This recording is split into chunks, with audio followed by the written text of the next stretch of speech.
What's up guys, and welcome back to another episode of the Realistic Career Mode. This is episode number 41. We're starting today's episode off on the back of our big win at the Emirates Stadium, 2-0 against Arsenal, and I just sat there thinking after the game. Let's be honest, Ramsdale kind of gifted us both goals, especially the second one, but I just thought, is this the season? We can finally beat the big teams. I mean, you know, since the save began, 12 games in the Premier League against the big six. Hadn't won a single one of them. Start the campaign off, back-to-back scalps in North London.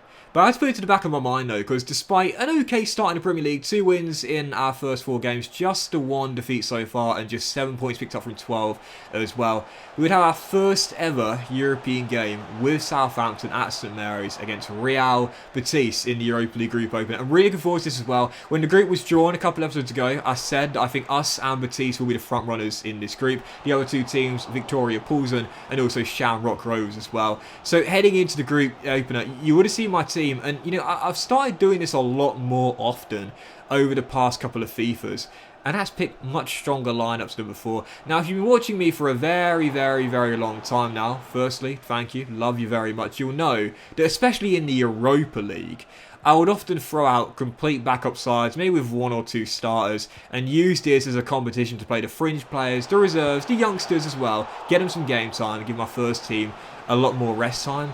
But because FIFA has become more tougher over the years, and especially this year, this has been one of the most toughest FIFAs I've played in several years now, I'm starting to take this competition, well, A, more seriously, but also take the opponents I face with more consideration and respect as well. So a really strong lineup for the opening group night here against Real Betis, and as you'll see, with 15 minutes to go in the game, our final chance fell here. Corner, headed over by Mark, and it finished as a goalless draw. Final score at St Mary's 0-0. We'll take the back-to-back clean sheets for Jordan Pickford, and 3 already in his opening 5 games as a new Southampton goalkeeper. Great start for Jordan. But it wasn't him who got the plaudits in this game. It was his opposite number who made save after save with a perfect 10 as well. So goalless draw on the opening night, and not too concerned about that either. You know, Real Betis I think will be, if not the favourites, then the second favourites behind us in this Europa League group stage. I really feel as though if we can beat Victoria Poulsen home and away, and beat Shamrock Rovers home and away, which with no disrespect will be favourites in all 4 of those games there, then, you know, we guarantee qualification anyway. But if we can just beat Betis away in Spain as well, then we'll definitely be favourites to top this group as well. In fact, we will definitely top the group, of course. But even so, yeah, I'm not too worried about that. It's a goalless draw against the strongest, if not the joint strongest, or the second strongest team in the group. I'll take it. And the clean sheet's nice as well. We shipped 4 on the opening night against Aston Villa. It's been a great response from Pickford in the back line, especially since Sanchez has come in as well with 3 clean sheets in our last 5 games. Right on cue for the second game of today's episode. Our clean sheet streak will be ended after 2 games. Benrahma, the former Brentford man, makes it 1-0 as we take on West Ham for the second game of today's episode. Back at St Mary's and falling behind early 15 minutes in to David Moyes' West Ham. 15 minutes in, down by a goal, and I was thinking, okay, alright, you know, it's been an okay start to the season. One thing we haven't done yet is one on the South Coast. Yeah, both our wins in the Premier League came away from home, and we drew the home game, of course, against Everton here as well. And after drawing against Betis, I was thinking I'd really like to celebrate my first victory at St Mary's this season. This was the game I was targeting, and we were down by a goal at the break. But 6 minutes after the restart, Ademola Lookman, it was first of the season.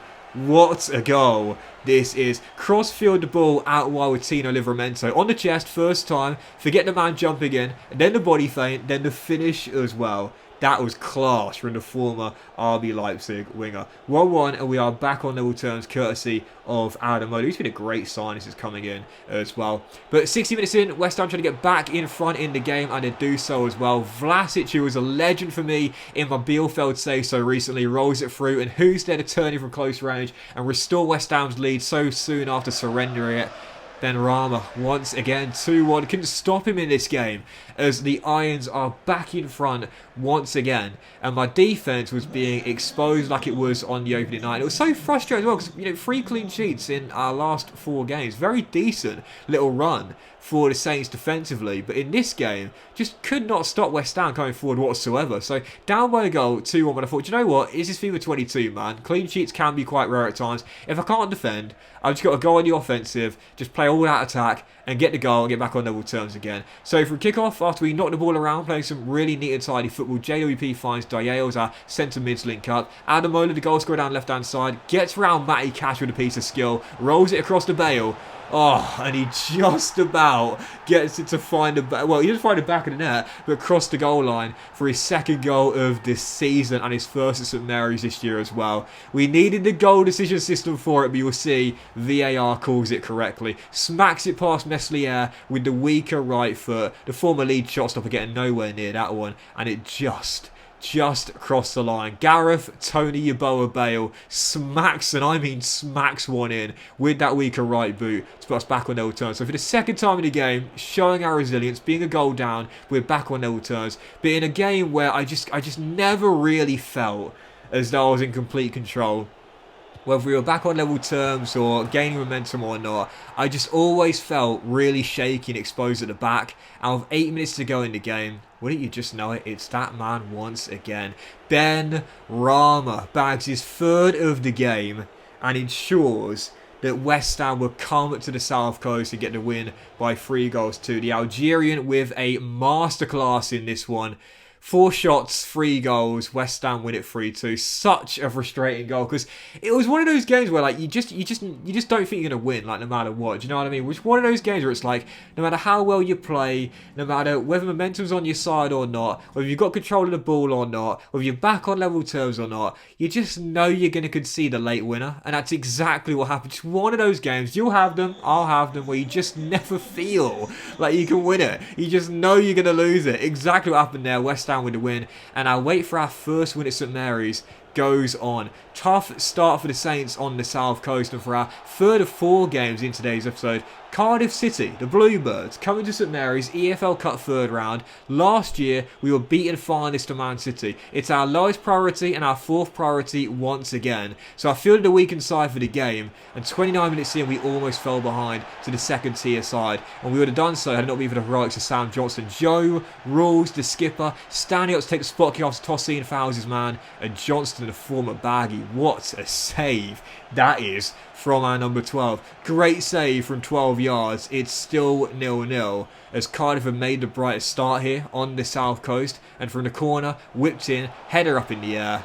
Oh, it's so frustrating when that happens. You know, sometimes, like, I'll be honest here, I just sit there and wonder, like, what could I have done? You know, cross whipped into the middle, and it's Mark McGuinness, the former Arsenal Academy graduate, who put Cardiff in front in the game from the corner. But I didn't call for Johnston to come out. I didn't press the triangle button. I never, and I mean this, I never, ever hold down the triangle button. Why did Johnston charge off his line like a headless chicken? Unbelievable, and I was so frustrated. I just saved the penalty, and then I'm punished for it through a deflection from a corner and a goalkeeper disobeying my instruction to keep him on the line and charging out, getting caught in no man's land, and Cardiff take the lead through McGuinness. We would get back on level terms for Abrechi Eze, the former Crystal Palace and QPR man, who scored his first goal for the new club to make it 1-1. But I'll be totally honest here, despite having a backup side out there, and despite no wins at St Mary's so far, I still felt for sure this should be an easy banker for me, despite a fully rotated lineup. Well, the second tier side had other plans. 3 minutes to go in the game, and they got their third. Collins gives them a 2-goal cushion and wraps it up on the South Coast. Last year, EFL Cup finalists only lost to Man City at Wembley in heartbreaking fashion. This year, humbled by the Championship side, and I'll be honest here, played off the park as well. Didn't play especially badly, but defensively just couldn't get the ball off Cardiff. The Bluebirds were so good at keeping hold of the ball. Defensively, I was all at sea, giving away a penalty and conceding some scrappy goals as well. Deserved to lose, simple as that. And my wait for my first win at St Mary's goes on. We've already been knocked out of the EFL Cup as well. This has been a tough start for the Saints. Tuff, tough start for Southampton, especially on the South Coast, where we're still yet to pick up a win this season. So on the back of the defeat there, we delegated a loan deal with Burnley for Jerome Martel. Oh, I'd love to send Jerome Martel to Sean Dyche, playing understudy alongside James Tarkowski. That would instill some toughness in our French Youth Academy graduate. James Martel possibly going to Turf more for 2 years to play under Sean Dyche. I'd love that loan move there if it goes off. I couldn't think of a better club for Martel to go to on loan, if I'm being honest here. But for the fourth and final game of today's episode, Newcastle United away, St James's Park. Eddie Howe's side off to a tough start in the game, 19th place. Not in the great run of form they have been in real life. A great win for them once again on Friday night over Wolverhampton Wanderers. I think they're going to be safe now. There's still quite a few games to go, but I think they'll be alright now. Taking on Eddie Howe's side here, we will take the lead so early on. Shea Adams, with his third goal this season, puts it in front, and I was thinking, right, do you know what? If I can't win at home, if I can't win in front of home fans at St Mary's, I just got to keep on winning away from home, man. We lost on the opening day 4-0 to Villa Park, but back-to-back wins in North London against Spurs and Arsenal, and now in the North East at St James's Park as well. I need my third straight away day victory, because St Mary's is cursed to start season 3 off. So starting the game off, Adams gives us the lead. Great save by Jordan Pickford once again, keeps it at 1-0. And then 23 minutes in, from the resulting corner, Miranda keeps the chance alive, finds St Maximin, finds a bit of space for a gap of 4 yellow shirts, but again, it's the former Toffee with the save. You know, a former Sunderland goalkeeper is going to love playing here as well. So still leading by 1. Once again, Pickford earning his bread and showing that £24 million fee might prove to be a bargain here. Keeping it at 1-0 and right before the break, a chance to double our lead. Adams finds Ritsu Doan, Carl Darlow with the save. Both goalkeepers in fine form in the first half. In fact, it was only 1-0, was a result of both goalkeepers being on fire. 60 minutes to go in the game, in a pretty lacklustre second half after an action-packed first. Still leading by a goal to nil. Slowed the tempo down in the second half, just like I did in North London against Spurs and Arsenal. Played walking pace football, not forcing the issue, looking for more team build-up goals to try and find our second and a dagger as well. Ritsu gets around Buendia, down the right-hand side, steps past Dan Burn as well as Jamal Lascelles. And whilst it might have been a nice little team build-up, Ritsu took matters into his own hands for the first goal of the season for our Japanese winger. There it is, he's off the mark in Season 3, our star Japanese winger, who is first of the season, and it's an absolutely amazing solo goal. Dribbled around 3 or 4 black and white shirts, and the finish to match as well. Ritsu's still got the class. Slow start to the season, but this guy's still top dog. 2-0, Southampton. Big win at St James's Park, and a much needed one as well. Absolutely delighted with that. 3 straight away day victories for the Saints. Once again, I was so happy the way I played in this game, controlling possession and knocking the ball around. And whilst it has been an inconsistent start to the season for Southampton, dumped out of the EFL Cup early, a draw on match day 1 in the Europa League group stage, what I will say is this: despite no wins at St Mary's, it's all about perspective. 3 clean sheets in our opening 6 games as well. 10 points on the board already. It's not been a terrible start for Southampton. There is, of course, though, a long way to go. But that will end today's episode of the Realistic Career, guys. Big thank you for if you enjoyed it. If you haven't, drop a like. Much love to you all. Have a fantastic day. And I will see you for the next episode of the Realistic Career Mode very soon.